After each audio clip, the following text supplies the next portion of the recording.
Just fall over. You are scared about falling over, especially when you're told to do simple things like run down the stairs. You're like, don't slip. Oh, don't fall. Slip. National don't fall. television. Even walking down the stairs at the beginning, you think, oh, you grip on. To be fair, the good thing about working on breakfast is we're well used to dealing with things going wrong.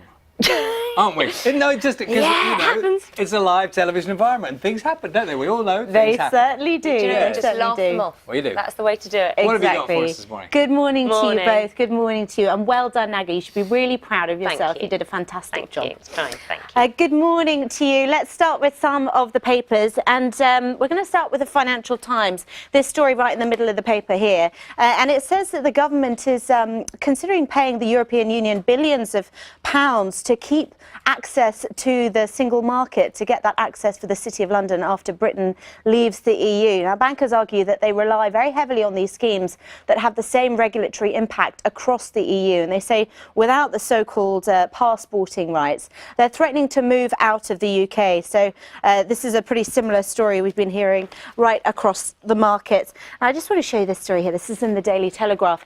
This lovely picture here of Major Tim Peake. The reason I'm showing you in the business news is because the company behind it is a French company. Well, they're going to be making advanced electric engines to power satellites, and they're going to be making them in Belfast. Now, Major Tim Peake is going to be opening this new manufacturing site this week, tomorrow, we believe. Now, these engines offer to cut the cost of putting satellites into high orbit.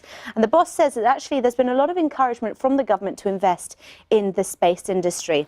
And one quick story for you here. This is the Times talking about the number of homes that are going to be built on Greenbelt land. More than 5,000 a month, they say. They say that councils are struggling to find the land to meet the government's target of 1 million new homes by 2020. Plenty in Bradford, 11,000 in Bradford, 9,700 in Guildford.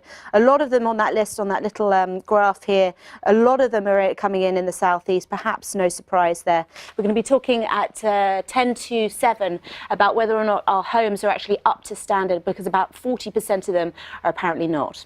Oh, OK, that's a surprising statistic. Thanks for that. See you later, Victoria. See you later. 16